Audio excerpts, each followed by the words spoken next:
Salut!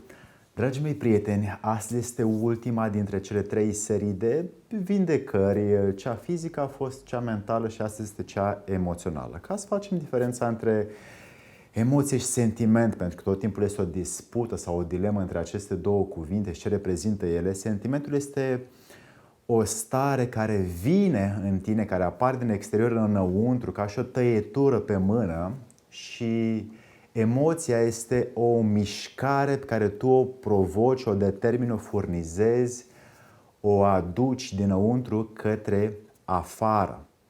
Dacă stabilim aceste lucruri, putem să ne orientăm mai departe în videoul nostru și să înțelegem diferențele între cum percepem ce se întâmplă cu noi la nivel sentimental și cum putem să generăm o emoție la nivel emoțional, atât pentru noi cât și pentru cei din jur, ca să le facem și să ne facem viața frumoasă. Să-i dăm drumul!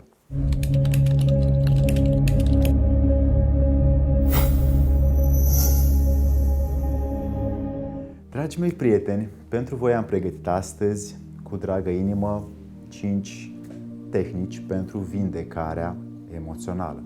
Emoțiile sunt un capitol foarte vag și ar trebui să scriu o carte despre asta ca să aduc toate elementele care sunt la acest capitol sentimental, emoțional, de afecțiune, de compasiune, de empatie, ca să putem să avem o înțelegere clară la ce se întâmplă la acest aspect. Noi nu le învățăm în școală, în facultate, în gimnaziu, nicăieri, și nu ni se predă într-un anumit fel, ci doar ni se dau niște tehnici, ca așa de astăzi, sau niște direcții și cu acestea încercăm să lucrăm în viață. Cel mai mult preluăm de la ceilalți, dar nu putem să le înțelegem de ce, de unde vin, cu ce scop vin, cum putem să determinăm, cum putem să le transformăm și care e viața cu ele până la urmă, pentru că emoția nu este gând, gândul nu este emoție, deși într-o viitoare emisiune și într-o viitoare abordare aș vrea să vorbesc despre legătura dintre emoție și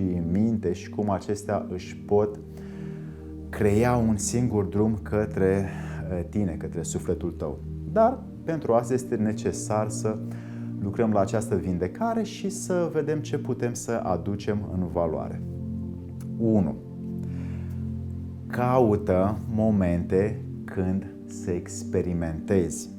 Du-te în acele experiențe unde ți-e frică sau unde îți tremură un pic vocea, unde îți tremură un pic respirația. Du-te acolo și caută să stai, să te pui în funcțiune în ceva ce nu-ți place, să vorbești cu cine nu-ți place, să vorbești despre ce nu-ți place, să faci ceva ce nu ai chef. Dacă te bagi într-o astfel de experiență, o să te cunoști mai repede, mai bine și vei fi mai eficient ulterior și te vei înțelege mai bine la capitolul tău sentimental cât și emoțional. 2. Micșorează numărul negativităților. Emoțiile negative sunt la mijloc între nebunie și sănătate interioară.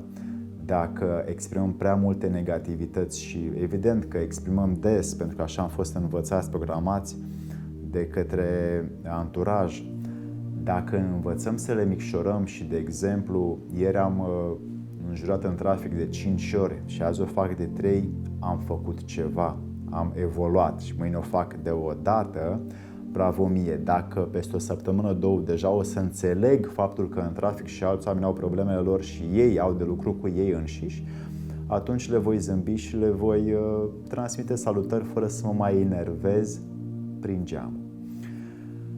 Când vreau să micșorez acest număr al negativităților, e necesar să mi le observ înainte, să văd cum pot să nu mai ajung la ele și cum pot să le transform încet, încet în ceva pozitiv, încât să nu mai mă apropii de nebunie, ci să mă apropii de o viață sănătoasă emoțională. 3. Distanțează-te de anturajul provocator.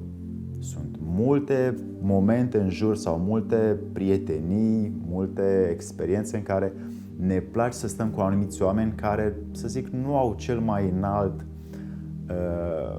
sentiment sau emoție în ei sau fapte în ei dar totuși ne-am obișnuit cu ei, că sunt prieteni, că sunt amici, că sunt colegi de muncă, dar nu ne dau tot ce e mai bun din ei.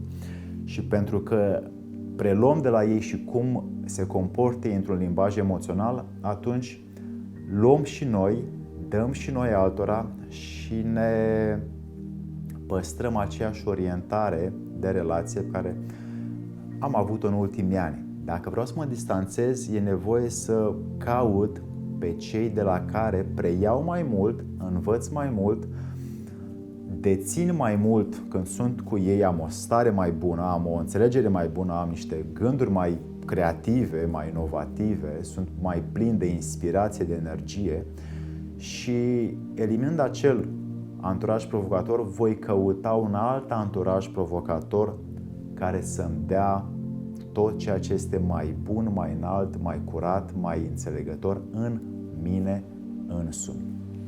4. Acționează opus față de orice emoție negativă.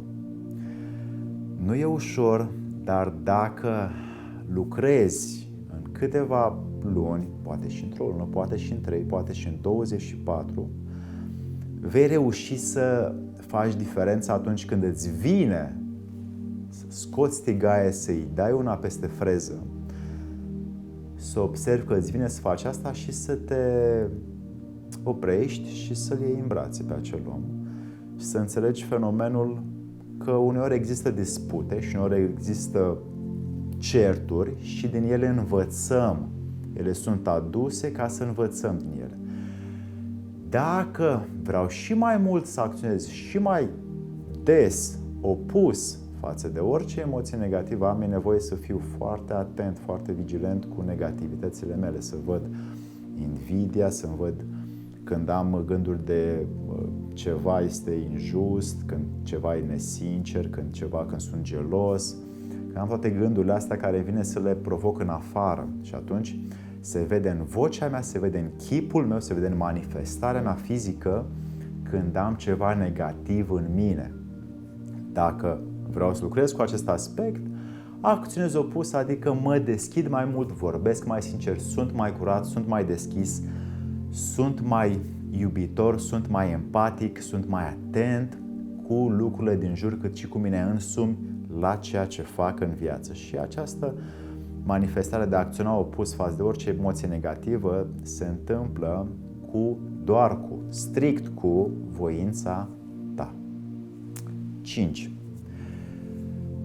Determină-te să provoci emoții, nu te mai lăsa determinat de ele, de sentimente.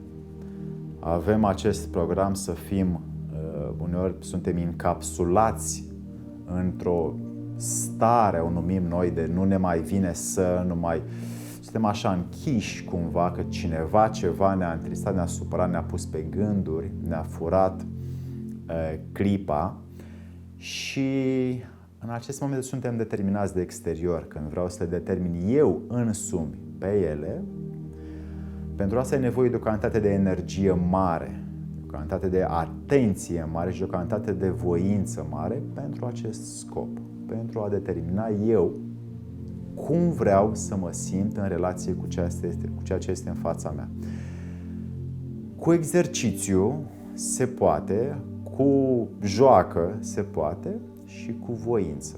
Și poți să te mai gândești că dacă nu mai am șansa a doua zi sau mâine să-i mai ofer acestui om o stare bună sau niște cuvinte frumoase sau un cadou.